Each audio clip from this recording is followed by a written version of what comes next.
Welcome to 360 Tamil. இன்னைக்கு இந்த வீடியோல நம்ம எந்த படத்தோட எக்ஸ்பிளனேஷன் பத்தி பார்க்க போறோம்னா, குஜராத்தி லாங்குவேஜ்ல இப்ப ரீசெண்டா வெளியே இருக்க தர் பக்கட் அப்படின்ற படத்தை பத்தி தான் பார்க்க போறோம். இது ஒரு பக்கவான சஸ்பென்ஸ் த்ரில்லர் படம்னு சொல்லலாம். ஸ்டார்டிங்ல இருந்து எண்டிங் வரைக்கும் நல்லா கொண்டு போயிருப்பாங்க. நீங்க எதிர்பார்க்காத ட்விஸ்ட் அண்ட் டர்ன்ஸும் இந்த கதையில வச்சிருப்பாங்க. கண்டிப்பா இந்த படம் உங்களுக்கு பிடிக்கும்னு நம்புறேன். நான் முதல்ல இந்த படத்தோட பிளாட்டை பத்தி சொல்றேன். நம்ம ஹீரோவோட பேரு சஞ்சய் அப்படின்றது. சஞ்சயோட அம்மா உடம்பு முடியாம இருக்காங்க. அம்மாவை காப்பாத்தணும்னா ஆபரேஷனுக்கு நிறைய காசு தேவைப்படுது. அப்பவும் இவரும் சேர்ந்த மாதிரி காசெல்லாம் பெரட்டிட்டு இருக்காங்க. இந்த மாதிரி நிலைமையில அப்பா இருக்காரு பாத்தீங்களா, ஒரு நபரால ஏமாத்தப்பட்டுறாரு. சோ இப்ப காசு எல்லாம் போய் அம்மாக்கு ஆபரேஷன் பண்ண முடியல. யாரு ஏமாத்தினான்றதை நம்ம கண்டுபிடிக்கணும்ன்ற மாதிரி சஞ்சய் நிறைய முயற்சி எல்லாம் எடுக்கிறாரு. எதனால அந்த நபர் ஏமாத்தினா, அவன் உண்மையில யாரு, அவன் மோட்டோ தான் என்னன்ற மாதிரி நிறைய கேள்வி இருக்குல்ல. அந்த கேள்விக்கெல்லாம் பதில் சொல்றதுதான் இந்த படத்தோட கதை. கண்டிப்பா இந்த படம் உங்களுக்கு பிடிக்கும்னு நம்புறேன். எக்ஸ்பிளனேஷனுக்குள்ள போறதுக்கு முன்னாடி வீடியோக்கு ஒரு லைக் போடுங்க. இந்த எக்ஸ்பிளனேஷன் பிடிச்சிருந்ததுன்னா ஐப்ன்ற ஆப்ஷனை கிளிக் பண்ணி சப்போர்ட் பண்ணுங்க.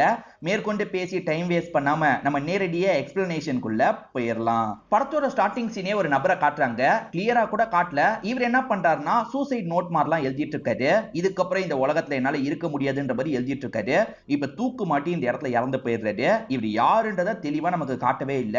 இப்ப அப்படியே கட் பண்ணி வேற ஒருத்தரை காட்டுறாங்க. இவர் பேர் தான் சஞ்சயா இருக்கும். இவரோட அம்மா ஹாஸ்பிட்டல்ல ட்ரீட்மெண்ட்டுக்காக இருக்காங்க. இப்போதைக்கு அம்மா கோமால இருக்காங்க போல. சீக்கிரமே ஆபரேஷன் பண்ணும் போல. அப்பப்ப இவருமே அம்மாவை பார்க்கறதுக்காக வந்துட்டு போவாரு. இவர் போயிட்டதுக்கு அப்புறம் அப்பா வந்து பார்த்துப்பாரு போல. மாத்தி மாத்தி பாத்துக்கிறாங்க. நம்ம சஞ்சயை பொறுத்த வரைக்கும் இந்த ரியல் எஸ்டேட் வேலை தான் பண்ணிட்டு இருக்காரு. அதாவது இடத்த முடிச்சு கொடுக்கறது, இதை தாண்டி வாடகைக்கு வீடு கேட்டாங்கன்னா புடிச்சு தரது, இந்த மாதிரி வேலை தான் பார்த்துட்டு இருப்பாரு. சஞ்சயோட அப்பா பேரு மிதுன் அப்படின்றது. இவர் தான் அந்த மிதுனா இருப்பாரு. இப்ப மிதுனும் ஒய்ஃபை பார்க்கறதுக்காக வராரு. இந்த கண்டிஷன்ல ஒய்ஃபை பார்க்கறதுக்கே இவருக்கு ரொம்ப கஷ்டமா இருக்கு. அதே சமயம் லைட்டா கில்ட்டாவும் ஃபீல் பண்ணிட்டு இருக்காரு. ரெண்டு பேருமே வந்து முடிஞ்ச அளவுக்கு சப்போர்ட் பண்றதுக்கு ட்ரை பண்ணிட்டு இருக்காங்க. அதாவது சஞ்சய் வந்து எப்பவுமே வேலை பார்க்கறத விட அதிக டைம் வேலை பார்த்துட்டு இருக்காரு. அப்பாவால இதுக்கப்புறம் சம்பாதிக்க முடியாது. ஏன்னா அப்பா வேலையில இருந்து ரிட்டையர் ஆயிருப்பாரு. சோ முடிஞ்ச அளவுக்கு ரெண்டு பேருமே அம்மாவை நல்லபடியா பாத்துக்கிறாங்க.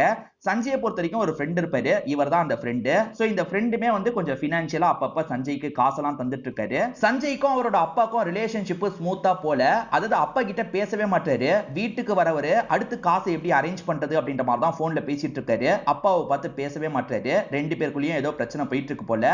இப்ப ரெண்டு பேருமே டாக்டரை சந்திச்சு பேசிக்கிறாங்க. டாக்டருமே என்ன சொல்றாருன்னா, கண்டிப்பா ஒரு ஆபரேஷன் பண்ணணும், இவ்வளவு காசு ஆகும்னு சொல்றாரு.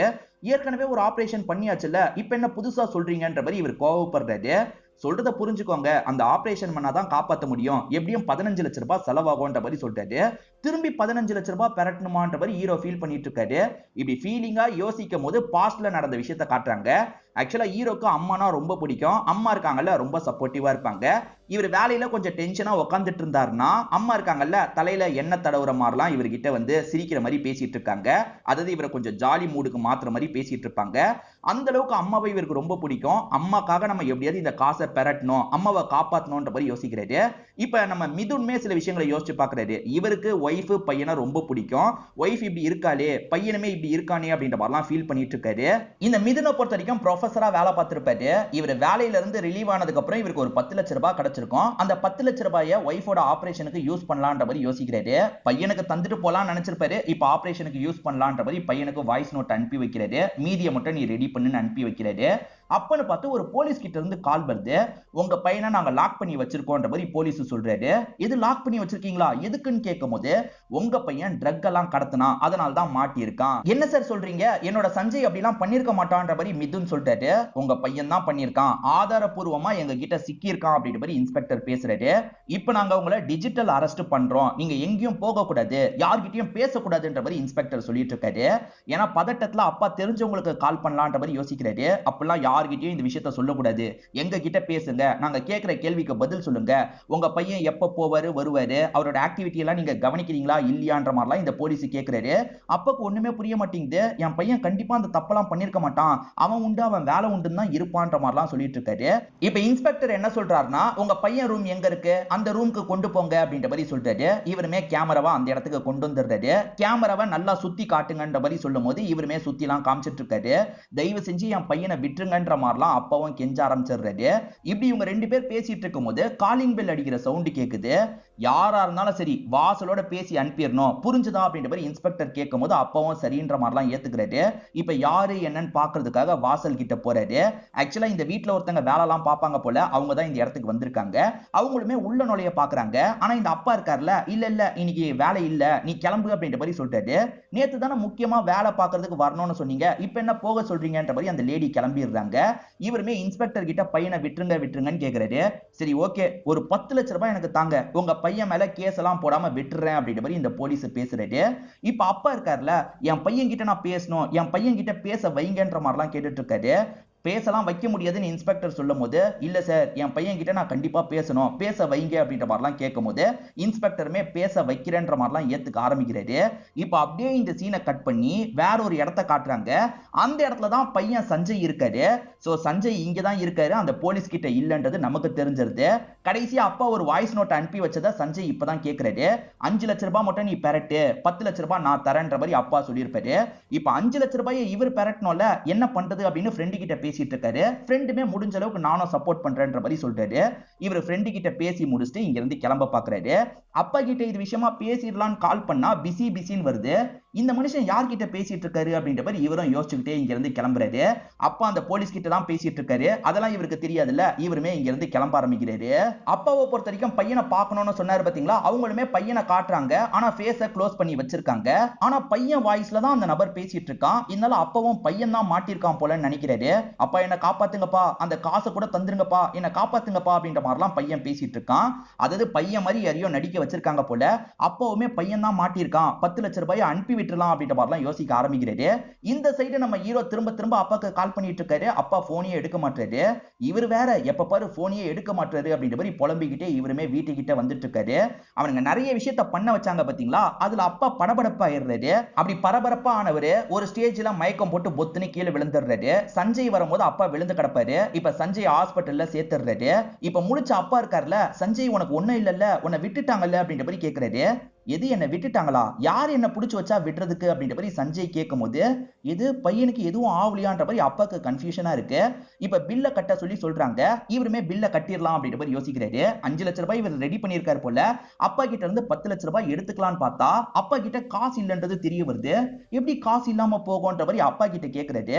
நைட் இந்த மாதிரிலாம் நடந்தது, உன்னை யாரோ புடிச்சு வச்சிருந்தாங்கல்ல அப்படின்ற மாதிரி அப்பா கேக்குறாரு.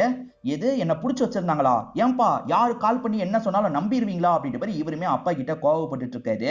அப்பா பண்ண விஷயத்த சொல்றாரு. அவனுங்க இருக்காங்கல்ல, 10 லட்சம் ரூபாய் தந்தா பிரச்சனை வராம முடிச்சிடலான்ற மாதிரி சொல்லியிருப்பாங்க. நம்பர்லாம் இவர் தந்து 10 லட்சம் ரூபாய் அனுப்பி வச்சிருப்பாரு.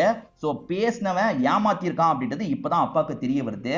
உன் வயசுல பேசினா அதனால தான் நான் நம்பிட்டேன் அப்படின்ற மாதிரி அப்பா சொல்றாரு.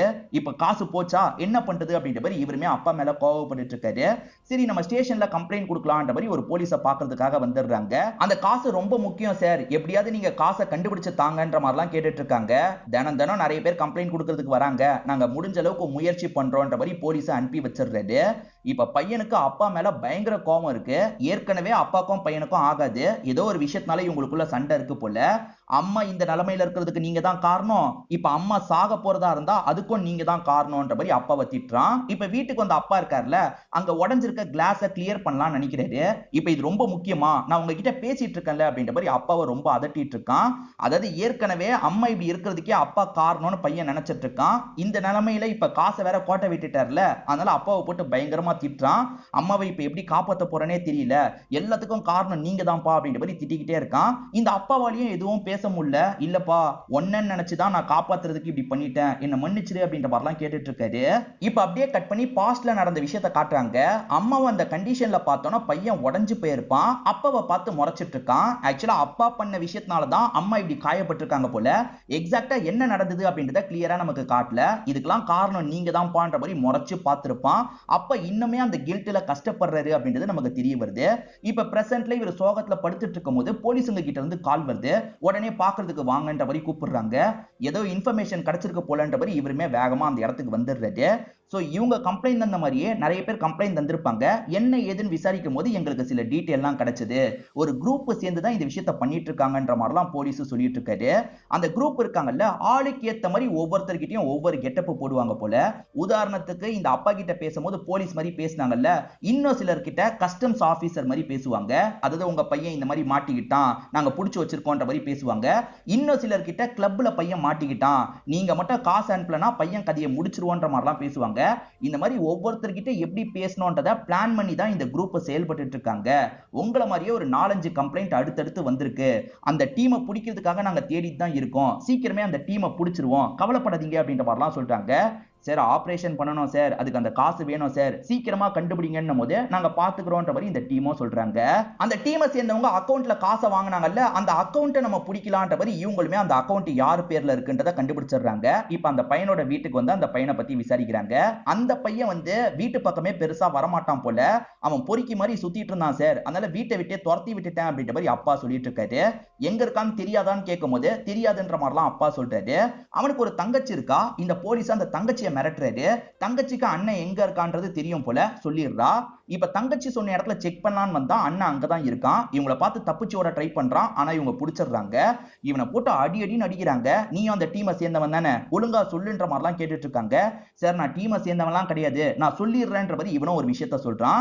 இவன் கிட்ட பெருசா காசே கிடையாது. இதுக்கப்புறம் கடனை அடைக்காம உனக்கு பொருள்லாம் தரமாட்டேன்ற மாதிரி கடைக்காரர் சொல்லிட்டு இருக்காரு. அப்பன்னு பார்த்து ஒருத்தன் இவனுக்கு பதிலா காசெல்லாம் தந்துட்டு இருக்கான். அவன் தான் இந்த பிளான்ல வந்து மெயினான ஆளா இருப்பான் போல. உன் அக்கவுண்ட் மட்டும் எனக்கு தேவைப்படுது, நீ தர முடியுமான்னு கேட்கும் போது எனக்கு காசு தரணும் அப்படின்ற மாதிரி சொல்றான். அதெல்லாம் நான் தந்துடுறேன்ற மாதிரி இவருமே இவனோட அக்கவுண்ட் எல்லாம் வாங்கியிருப்பாரு. சோ இந்த மாதிரி நிறைய பசங்களோட அக்கவுண்ட் எல்லாம் ஒருத்தன் யூஸ் பண்ணியிருக்கான். அவன் யாரு என்னன்றதை கண்டுபிடிக்கணும்ன்ற மாதிரி போலீஸுங்க முயற்சி எடுத்துட்டு இருக்காங்க. அந்த முயற்சியில வந்து போலீஸுங்க வந்து அந்த சம்பந்தப்பட்டவங்களை பிடிச்சிடுறாங்க போல. இப்ப போலீஸுங்க இருக்காங்கல்ல, நியூஸ் மீடியா கிட்ட இந்த விஷயத்தை கொண்டு போறாங்க. அடுத்தடுத்து இவனுங்க எல்லாம் சேர்ந்து இந்த விஷயத்தை பண்ணிருக்காங்க, யாரெல்லாம் பண்ணிருக்காங்கன்றதை நாங்க கண்டுபிடிச்சிருக்கோம் அப்படின்ற மாதிரிலாம் சொல்லிட்டு இருக்காங்க. பெரிய ஆபீசர் தானே மீடியா கிட்ட பேசுவாரு, அந்த மாதிரி ஒரு பெரிய ஆபீசர் தான் மீடியா கிட்ட இந்த விஷயத்தெல்லாம் சொல்லிட்டு இருக்காரு. இப்ப நிறைய காசை கைப்பற்றி வச்சிருக்காங்கல்ல, இப்ப அப்பா பையன் சேர்ந்த மாதிரி காசை வாங்கிக்கலாம்னு நினைக்கிறாங்க. என்ன அவசரப்படுறீங்க, எடுத்தோம் கவுத்தோம்லாம் காசை தர முடியாது, இது உங்க காசு தானான்றதை கன்ஃபார்ம் பண்ணிட்டு தான் தர முடியும், நீங்க கொஞ்ச நாள் வெயிட் பண்ற மாதிரி இருக்கும்ன்ற மாதிரி ஒரு போலீஸ் சொல்றாரு. இவர் பேசுறதே கொஞ்சம் கூட சரி கிடையாது. இவங்க நிலைமையை புரிஞ்சுக்காம பேசுறாரு. இவங்களுமே சோகமா அங்க இருந்து கிளம்பும் போதுதான் மாட்டி இருக்கவங்கள பாக்குறாங்க. அதாவது உங்களை ஏமாத்தினவன் இவன் தான்ன்ற மாதிரி போலீஸுங்க சொல்லியிருப்பாங்க. ஆனா அப்பா பாக்குறாரு, நம்ம கிட்ட பேசினது இவன் இல்லையேன்ற மாதிரி யோசிக்கிறாரு. ஏதோ தப்பா இருக்குன்ற மாதிரி பையன் கிட்ட சொல்றாரு.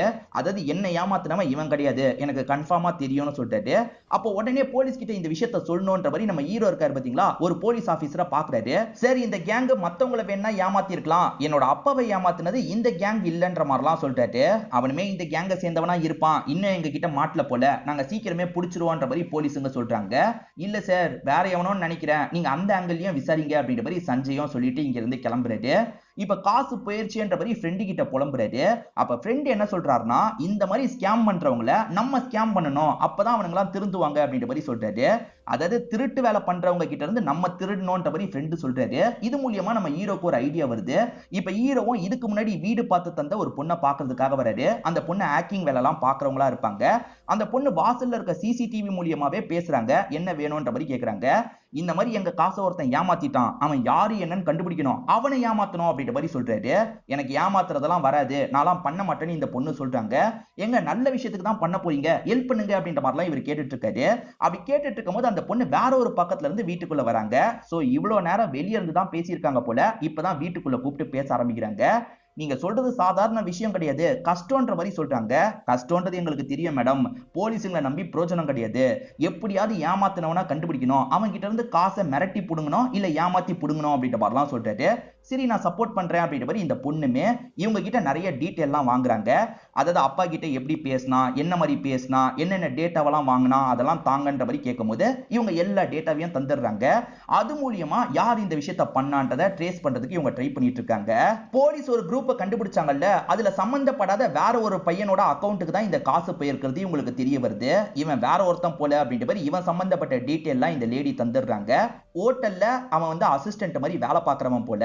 இப்ப ஹீரோவும் ஃப்ரெண்டும் அந்த ஹோட்டல்ல ஒரு ரூம் எடுத்துறாங்க. ஆனா அந்த பையன் வராம வேற ஒரு பையன் சர்வீஸ் பண்றதுக்காக வரான். இங்க விகாஸ்னு ஒரு பையன் இருக்கான்ல, அவனை நாங்க பார்த்து பேசணும்ன்ற மாதிரி சொல்றாங்க. கொஞ்ச நேரத்துல விகாஸ் என்ன விஷயம்ன்ற மாதிரிலாம் கேட்டுட்டு இருக்கான். இப்ப சட்டுன்னு இவங்க 2 பேருமே சேர்ந்த மாதிரி விகாஸை லாக் பண்ண ஆரம்பிக்கிறாங்க. உன் அக்கௌண்ட்டை தந்து ஹெல்ப் பண்ணிருக்க, ஒழுங்கு மரியாதையை யாருக்கு தந்தன்றத சொல்லுன்ற மாதிரி இவனை மிரட்ட ஆரம்பிக்கிறாங்க.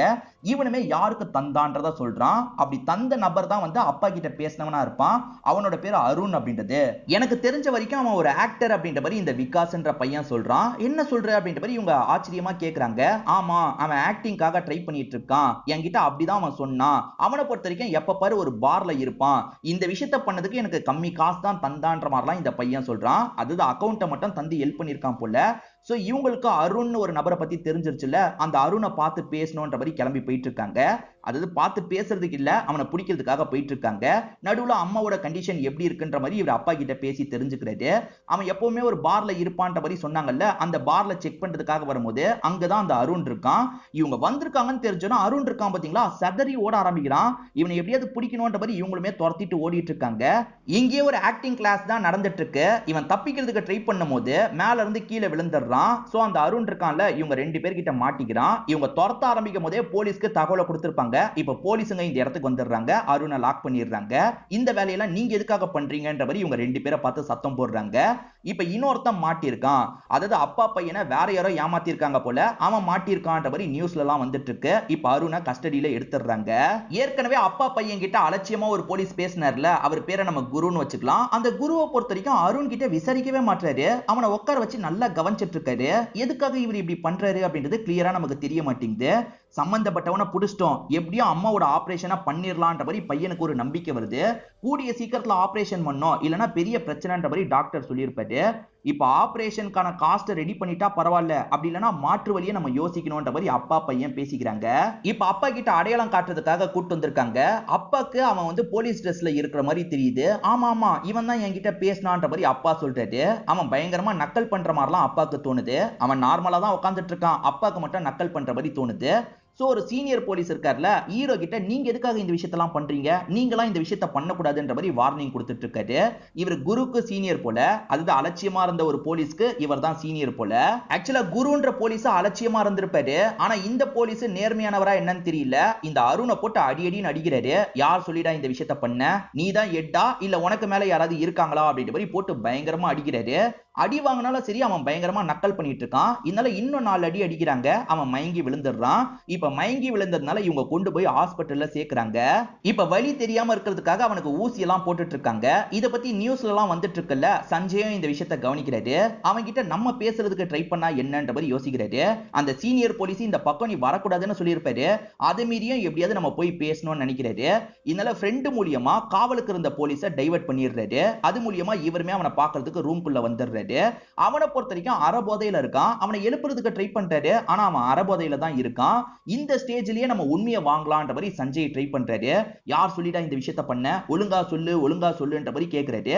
அவனுமே கொஞ்சம் டீடைல்லாம் சொல்ல ஆரம்பிக்கிறான். பரவாயில்ல, இவன் கிட்ட இருந்து டீடைல வாங்க முடியுதுன்ற மாதிரி இவரும் நிறைய டீடைல் வாங்குறாரு. என்ன டீடைல் வாங்குறாருன்றத நமக்கு காட்ட மாட்டாங்க. இப்ப சீனியர் வரும்போது அந்த ஆளு வெளியே சுத்திட்டு இருக்கிறது தெரியுது. யோ எங்கயா போய் தொலைஞ்ச அப்படின்ற மாதிரி சீனியர் உள்ள வந்து பாக்குறாரு. உள்ள யாரோ வந்துட்டு போயிருக்காங்கன்னு சீனியருக்கு தெரியுது. ஆனா யாரு வந்துட்டு போனாங்கன்றது தெரியல. ஏற்கனவே ஸ்கேம் பண்ற குரூப்பை இவங்க புடிச்சாங்கல்ல, இந்த அருண்னால நிறைய பேர் ஏமாத்தப்பட்டிருப்பாங்க. அவங்க எல்லாம் யாரு என்னன்ற மாதிரி இந்த சீனியர் ஆபீசர் ஃபில்டர் பண்றாரு. சோ அருணால தனியா ஒரு 6-7 பேர் பாதிக்கப்பட்டிருக்கிறது தெரிய வருது. அவங்க எல்லார்கிட்டயும் பேசணும்ன்ற மாதிரி இந்த சீனியர் ஆபீசர் பேசுறதுக்காக வராரு. எதனால அப்பா அப்படி தற்கொலை பண்ணிக்கிட்டாருன்னு தெரியலன்ற மாதிரி ஒவ்வொருத்தரா சொல்றாங்க. ஆக்சுவலா ஸ்கேமும் பண்ணிருக்கான். ஸ்கேம் முடிஞ்சதுக்கு அப்புறம் சம்பந்தப்பட்டவங்க இறந்தும் போயிருக்காங்க. அதாவது நிறைய காசை நான் வந்து இழந்துட்டேன், என்ன மன்னிச்சிருங்கன்ற மாதிரி இறந்தும் போயிருக்காங்க. சிலரை பொறுத்த வரைக்கும் 10 லட்சம் ரூபான்றது பெரிய அமௌண்டா இருக்கும். ஏமாந்துட்டா தற்கொலை பண்றதுக்கு நினைப்பாங்க. ஆனா இவங்களை பொறுத்த வரைக்கும் 10 லட்சம் ரூபாய் ஒரு காசே கிடையாது. ஆனா அந்த காசை இழந்ததுக்கே தற்கொலை பண்ணிருப்பாங்க. எதுக்காக அப்படி பண்ணாங்கன்னு இப்போ வரைக்கும் எங்களுக்கு புரியலன்ற மாதிரி குடும்பத்தை சேர்ந்தவங்க சொல்றாங்க. சோ அது தற்கொலை கிடையாது, யாரோ அவங்கள கொலை பண்ணிருக்காங்க போல அப்படின்ற மாதிரி இந்த போலீஸுமே யோசிக்க ஆரம்பிக்கிறாரு. தற்கொலைன்னு எதை வச்சு கன்ஃபார்ம் பண்ணிருப்பாங்கன்னா, தற்கொலை பண்ணிக்கிட்ட எல்லாருமே லெட்டர் மாதிரி எழுதி வச்சிருப்பாங்க.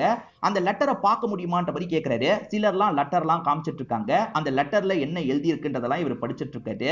இதை தாண்டி ஒரு 6-7 பேர் பாதிக்கப்பட்டிருக்காங்கல்ல, அதுல ஒவ்வொருத்தரா இவர் புடிச்சு விசாரிக்கும் போது எல்லாருக்குமே சின்னதா ஒரு தொடர்பு இருக்கிறது தெரிய வருது. எல்லாருமே ஒரு ஸ்கூல்ல வேலை பார்த்தவங்களா இருப்பாங்க.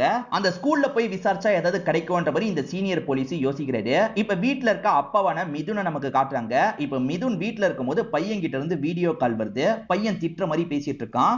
அது என்னன்னா, நான் காசு அரேஞ்ச் பண்றதுக்கு எவ்வளவோ ட்ரை பண்ணிட்டேன், ஆனா அரேஞ்ச் பண்ண முடியல, இதுக்கெல்லாம் காரணம் நீங்க மட்டும் தான்ப்பா அப்படின்ற மாதிரி சொல்றான். அப்படி பேசாத கண்ணா அப்படின்ற மாதிரி அப்பா சொல்றாரு. என்னப்பா அப்படி பேசாதன்னு சொல்றீங்க, நீங்க தானே இதுக்கு காரணம் அப்படின்ற மாதிரி பையன் ரொம்ப திட்டுற மாதிரி பேசிட்டு இருக்கான். நீங்க எல்லாம் எதுக்குப்பா உயிரோட இருக்கீங்க, பேசாம செத்து போங்கப்பா அப்படின்ற மாதிரிலாம் பேசிட்டு இருக்கான். உண்மை என்னன்னா, பையன் வந்து அந்த ஹேக்கிங் தெரிஞ்ச பொண்ணு வீட்ல தான் இருக்கான். ஆனா அப்பா கிட்ட வேற யாரோ பையன் மாதிரி பேசுறாங்கன்றது இந்த பொண்ணுக்குமே தெரியுது. நான் அவனை ட்ராக் பண்றதுக்கு ட்ரை பண்றேன், அதனால காலை நம்ம கட் பண்ண முடியாது, நீ உடனே அப்பாவை காப்பாத்துறதுக்கு போன்ற மாதிரி அந்த பொண்ணு சொல்றாங்க. இப்ப பையன் பேசுறான்னு நினைச்சு அப்பாவும் இந்த இடத்துல பயங்கரமா ஃபீல் பண்ணிட்டு இருக்காரு. இப்பதான் நடந்த விஷயத்தை நமக்கு காட்டுறாங்க. அப்பா ரிட்டையர் ஆனதுக்கு அப்புறம் ஒய்ஃபுக்கு பெருசா ஹெல்ப் பண்ண மாட்டாரு. அம்மாவுமே ஏன் எனக்கு ஹெல்ப் பண்ணவே மாட்டீங்கன்ற மாதிரிலாம் புலம்பிட்டு இருக்காங்க. ஆக்சுவலா துணி காய போடுறதுக்கு சேரை யூஸ் பண்ணி தான் இவங்க போட முடியும் போல, நீங்க போடுங்கன்னும் போது என்னெல்லாம் முடியாதுன்னு அப்பா சொல்றாரு. சரி நானே போடுறேன்ற மாதிரி சேரை எடுத்துட்டு போய் அவங்க எட்டி எட்டி துணியை போட்டுட்டு இருக்காங்க. அப்ப பொத்துன்னு மேல இருந்து கீழே விழுந்துடுறாங்க போல. நம்ம ஹெல்ப் பண்ணாம விட்டுட்டுமேன்ற மாதிரி அப்பா ஃபீல் பண்றாரு. அந்த சமயம் தான் வேலையை முடிச்சுட்டு ஹீரோ வந்திருப்பாரு. சோ அப்பாவால தான் அம்மா இறந்து போயிருக்காங்கன்ற மாதிரி யோசிக்கிறாரு. அதாவது காயப்பட்டிருக்காங்கன்ற மாதிரி யோசிக்கிறாரு. ஏன்பா நீங்க அந்த விஷயத்தை பண்ணிருக்கலாம்லன்ற மாதிரி கோவமா கேட்டிருப்பாரு. அம்மாவோட இந்த நிலைமைக்கு நீங்க தான் காரணம்னு பையன் அடிக்கடி சொல்லுவார்ல, அதெல்லாம் இவரோட மைண்டுக்குள்ள ஓடுது. இவருமே மாடியில இருந்து குதிச்சிடலாம் நினைக்கிறாரு. ஆனா அதுக்குள்ள ஹீரோ இந்த இடத்துக்கு வந்துடுறாரு. அப்பா உங்ககிட்ட வீடியோ கால்ல பேசுனது நான் கிடையாது, வேற எவனோ உங்ககிட்ட பேசி உங்களை சாவடிக்கிறதுக்கு ட்ரை பண்ணிருக்கான். இதுக்கப்புறம் எது சொல்றதா இருந்தாலும் நான் நேர்ல தான்ப்பா சொல்லுவேன். உங்க மேல எனக்கு கோபம் இருக்கிறது உண்மைதான், ஆனா அதுக்காக நான் இப்படி சொல்லுவேனாப்பா, தயவு செஞ்சு இதுக்கப்புறம் இந்த மாதிரி பண்ணாதீங்க அப்படின்ற மாதிரி அப்பாவை கட்டி பிடிச்சு ஃபீல் பண்ணிட்டு இருக்கான். இந்த கால் கட் ஆகாம இருந்தா நான் ட்ரேஸ் பண்ணிடுவேன்ற மாதிரி அந்த பொண்ணு சொன்னாங்கல்ல, இப்ப லொகேஷனை ட்ரேஸ் பண்ணி ஹீரோ கிட்ட சொல்லிடுறாங்க. இப்ப ஹீரோவும் ஃப்ரெண்டும் அந்த லொகேஷனுக்கு வந்துடுறாங்க. அது பெரிய குவார்டர்ஸ் மாதிரி இருக்கும், நிறைய வீடு இருக்கு. எங்கன்னு போய் தேடுறது அப்படின்ற மாதிரி அந்த பொண்ணு கிட்ட கேட்கும் போது அந்த பொண்ணுமே இந்த டைரக்ஷன்ல போங்கன்ற மாதிரி கைட் பண்ணிட்டு இருக்காங்க. அந்த மாதிரி இவங்க ஒரு ரூமை செக் பண்ணிட்டு இருக்கும் போது இவங்க தேடி வந்தவன் பக்கத்து ரூம்ல இருக்கான் போல. ஐயோ இங்க வந்துட்டாங்களே அப்படின்ற மாதிரி அவன் முழிச்சிட்டு இருக்கான். சோ சைலண்டா இங்க இருந்து கிளம்பிடணும் அப்படின்ற மாதிரி ஹெல்மெட்டை மாட்டிட்டு கிளம்ப பாக்குறான். நம்ம தேடி வந்தது இவன் தான்ன்றது ஹீரோக்கு தெரிஞ்சிருது. நில்லுன்ற மாதிரி கூப்பிடுறாரு. இப்படி சொன்னோன்னா அவன் இருக்கான் பாத்தீங்களா, சதறி ஓட ஆரம்பிக்கிறான். அது மூலியமா ஹீரோ கன்ஃபார்மே பண்ணிடுறாரு. இவனை எப்படியாவது பிடிக்கணும்ன்ற மாதிரி ஹீரோவும் ஃப்ரெண்டும் துரத்திட்டு ஓடிட்டு இருக்காங்க. அவன் தப்பிக்கிறதுக்கு என்னென்னமோ பண்ணிட்டு இருக்கான். அதை மீறியே இவங்க துரத்திட்டு போய் ஒரு இடத்துல வச்சு அவனை பிடிச்சிடுறாங்க. அதாவது அவனை அடிச்ச மாதிரி ஒரு இடத்துல பிடிச்சிடுறாங்க. அது யாருன்னு பார்த்தா குருன்ற ஒரு ஆபீசரை காமிச்சாங்கல்ல, அவர் தான் இதுக்கு பின்னாடி இருப்பாரு போல. அட பாவி நீ தான் இதுக்கு பின்னாடி இருக்கியான்ற மாதிரி இந்த இடத்துல சஞ்சய் பயங்கரமா ஷாக்லாம் ஆயிட்டு இருக்காரு. சீனியர் போலீஸை பொறுத்த வரைக்கும் எல்லாமே ஒரு ஸ்கூல்னால தான் நடந்ததுன்றது தெரிய வந்தது இல்ல. இப்ப அந்த ஸ்கூல்ல நடத்திட்டு இருக்கவரை பாக்குறதுக்காக வந்துடுறாரு. அவரோட அப்பா இறந்து போயிட்டாரு போல. அவரோட அப்பாவும் அதே மாதிரி தான் இறந்து போயிருப்பாரு. அதாவது நான் தற்கொலை பண்ணிக்க போறேன், நான் ஏமாத்தப்பட்டுட்டேன், தற்கொலை பண்ணிக்க போறேன்ற மாதிரி லெட்டர் எழுதி வச்சுட்டு தற்கொலை பண்ணிருப்பாரு. எங்களுக்கு ஏகப்பட்ட சொத்து இருக்கு சார், ஆனா தற்கொலை பண்ற முடிவை எடுத்துட்டாரு, ஏன் எதுக்குன்னே எனக்கு புரியலன்ற மாதிரி பையன் சொல்லிட்டு இருக்கான். எப்படி உங்களுக்கு இந்த ஸ்கூல் கிடைச்சது அப்படின்னு கேட்கும்போது பையனுமே விஷயத்த சொல்றான். என்னோட அப்பா வந்து ஸ்கூலோட ஓனர் கிடையாது சார், ஓனருக்கு நிறைய காசெல்லாம் தந்தாரு, ஓனரால அந்த காசை திரும்பி தர முடியல, இந்த ஸ்கூல்ல ஏகப்பட்ட பிரச்சனை வந்து கடைசியில என்னோட அப்பாக்கு இந்த ஸ்கூல் வந்துருச்சுன்ற மாதிரி சொல்றாரு. இந்த சைடு சஞ்சய் இருக்காருல, எதுக்காகடா எங்களை ஸ்கேம் பண்ணன்ற மாதிரிலாம் இந்த குரு கிட்ட கேட்டுட்டு இருக்காரு. இது ஸ்கேம்காக நடந்தது கிடையாது, வேற ஒரு விஷயத்துக்காக நடந்தது அப்படின்ற மாதிரி இவன் சிரிச்சுக்கிட்டே சில விஷயங்களை சொல்றான். இவன் என்ன சொல்றான்றதை நமக்கு காட்ட மாட்டாங்க. சீனியர் போலீஸ் தெரிஞ்சுக்கிறாருல, அந்த விஷயத்தை நமக்கு கொஞ்சம் கொஞ்சமா காட்ட ஆரம்பிக்கிறாங்க. இது தற்கொலைன்றதுல எனக்கு நிறைய சந்தேகம் இருக்குன்ற மாதிரி பையன் சொல்றான். ஏன் அப்படி நினைக்கிறீங்கன்னு கேட்கும்போது பையன் ஒரு விஷயத்த சொல்றான். அது என்னன்னா, என் அப்பாவோட ஹேண்ட் ரைட்டிங்ல தான் அங்க இருக்க நோட் இருந்தது சார், ஆனா என்னோட அப்பாவோட அந்த எழுத்து தோரணை அப்படி கிடையாது சார், அவர் எப்பவுமே இந்த மாதிரிலாம் எழுத மாட்டாரு, கொஞ்சம் வித்தியாசமா எழுதப்பட்ட மாதிரி இருந்தது அப்படின்ற மாதிரி இவனுமே காமிக்கிறான். இவனோட அப்பா எழுதி வச்சிருக்காருல, அதே மாதிரிதான் இறந்து போன எல்லாருமே எழுதி வச்சிருப்பாங்க. அதாவது ஒரு வசனம் மட்டும் எல்லாருக்கும் ஒரே மாதிரி வருது. நான் செஞ்ச பாவத்துக்கான தண்டனை தான் இதுன்ற மாதிரி ஒரு வார்த்தை மட்டும் சேமா வருது. சோ எவனோ ஒருத்தன் எல்லாரையும் வேணும்ட்டே தற்கொலை பண்ண வச்சிருக்கான், அதாவது கொலை பண்ணிருக்கான்றதை இந்த சீனியர் ஆபீசர் கண்டுபிடிச்சிடுறாரு. இதுல வந்து ஒருத்தர் தான் ஹீரோவோட அப்பா போல. இதை ஹீரோ கிட்ட சொல்லணும்னு நினைக்கிறாரு. ஹீரோ கிட்ட குருன்னு ஒருத்தன் பேசிட்டு இருக்கான் பாத்தீங்களா, இந்த குருவை பொறுத்த வரைக்கும் அடுத்த டார்கெட் உன்னோட அப்பான்றதை சொல்ல மாட்டான், மத்த சில டீடைல் மட்டும் தான் ஹீரோ கிட்ட சொல்லிட்டு இருக்கான் போல. இப்ப காலிங் பெல்ல யாரோ அடிக்கிறாங்க. மிதுன்மே கதவை திறக்க திறக்கிறாரு. பையன் தான் வந்திருப்பான்னு நினைச்சு கதவை திறந்தா வந்திருக்கிறது வேற ஒருத்தர். இவர் யாருன்னு பாத்தீங்கன்னா போலீஸ் ஆபீசரா இருப்பாரு. ஏற்கனவே ஸ்கேம் பண்ணி ஒரு கும்பல் மாட்டினாங்க பாத்தீங்களா, அந்த கும்பலை நாங்க புடிச்சிட்டோன்ற மாதிரி இவர் தான் பேட்டியே தந்திருப்பாரு. இவர் எதுக்காக வந்திருக்காருன்னு அப்பா யோசிக்கும் போது, கவலைப்படாதீங்க சார், உங்க காசு சீக்கிரமா கிடைச்சிரும், எல்லாம் சரியாயிடும் அப்படின்ற மாதிரி ஆறுதல் சொல்ற மாதிரிலாம் பேசிட்டு இருக்காரு. அப்பவும் ரொம்ப நல்லவரா இருக்காரு அப்படின்ற மாதிரி சிரிச்சுக்கிட்டே இவர்கிட்ட பேசிட்டு இருக்காரு. போக போக தான் இவனோட பேச்செல்லாம் மாற ஆரம்பிக்குது. என்ன சார், 20 வருஷத்துக்கு முன்னாடி நடந்த அந்த விஷயம் ஞாபகம் இருக்கான்ற மாதிரி கேட்கிறான். அப்பாவோட முகமே மாற ஆரம்பிச்சிருது. நீங்க வேலை பார்த்த ஸ்கூலோட முன்னாள் ஓனரை அவ்வளவு சீக்கிரம் நீங்க மறந்திருக்க மாட்டீங்க. அவர் பேரு முகேஷ் அப்படின்றது, அவரோட பையன் நான் தான், ரேவந்த் அப்படின்ற மாதிரி இவன் சொல்றான். இதை கேட்கிற இந்த மிதுனுக்கு தூக்கி வாரி போடுது. இவன் சொல்லும் போதுதான் நமக்கு என்ன நடந்ததுன்றத விஷுவலா காட்ட ஆரம்பிக்கிறாங்க. அந்த டைம் இந்த ரேவந்தை பொறுத்த வரைக்கும் சின்ன பையனா இருப்பான். அப்பாவோட பேரு முகேஷ் அப்படின்றது.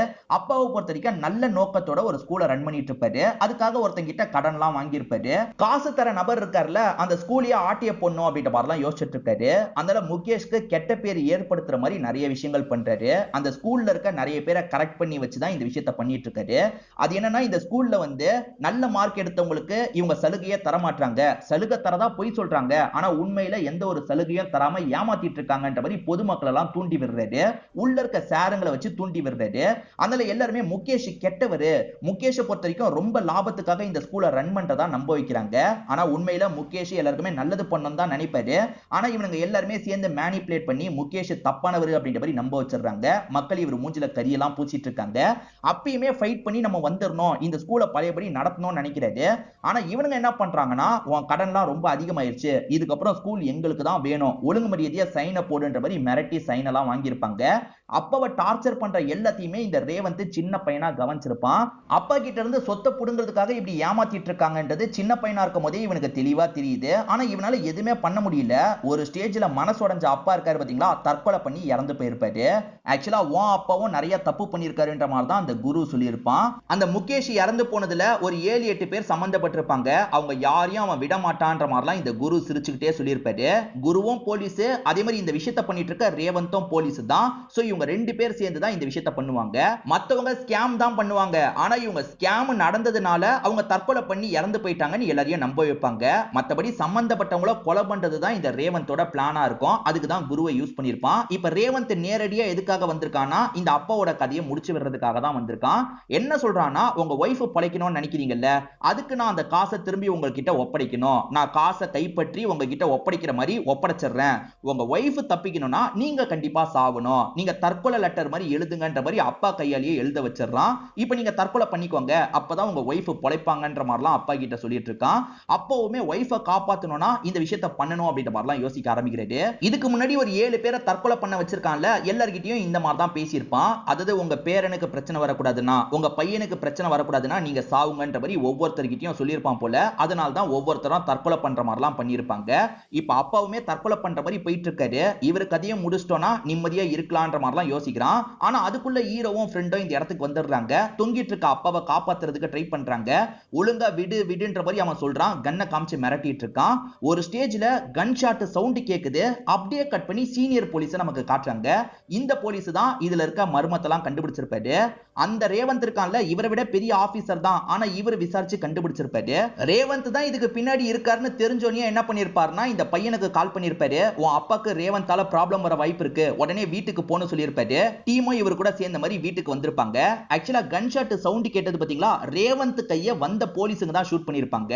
அதாவது அவர் ஹீரோவை ஷூட் பண்ண மாதிரி நம்மள நம்ப வச்சிருப்பாங்க. உண்மையில வந்த போலீஸுங்க ரேவந்தோட கையை பார்த்து ஷூட் பண்ணிருப்பாங்க. சோ ஒரு போலீஸா இருந்துட்டு பழி வாங்குறதுக்காக ரேவந்த் இப்படி எல்லாம் பண்ணிருக்காருன்றதை இந்த சீனியர் போலீஸ் எல்லாருக்கும் புரிய வச்சிட்டு இருக்காரு. இதுல சம்பந்தப்பட்ட எல்லாரையுமே பிடிச்சிடுறாங்க. அதே சமயம் அப்பாக்கான காசை திரும்பி தந்துடுறாங்க. அப்பாவுமே தப்பு பண்ணிருப்பாரு. ஆனா மத்தவங்க கூட கம்பேர் பண்ணும்போது அப்பா கம்மி தப்பு தான் பண்ணிருப்பாரு. என்ன மன்னிச்சிருன்னு பையன் கிட்ட கேக்குறாரு. இப்ப ப்ராப்ளம் எல்லாம் முடிஞ்சிருது இல்ல, அம்மாக்கான ஆபரேஷன் காஸ்டை இவங்க தந்துடுறாங்க. சோ ஆபரேஷனுக்காக கூட்டு போறாங்க. அதே மாதிரி சீனியர் போலீஸை பொறுத்த வரைக்கும் நிறைய ஹெல்ப் பண்ணிருக்காருல, ஹீரோவும் அவரை பார்த்து நன்றி எல்லாம் சொல்லிட்டு இருக்காரு. ஒன்னும் பிரச்சனை இல்ல, என்னோட வேலையை தான் நான் செஞ்சேன் அப்படின்ற மாதிரி இந்த சீனியர் போலீஸ் பேசிட்டு இருக்காரு. இப்ப அம்மாக்கான ஆபரேஷன் நல்லபடியா முடிஞ்சிருது. அம்மாவும் கண்ணை திறந்து 2 பேரையும் பாக்குறாங்க.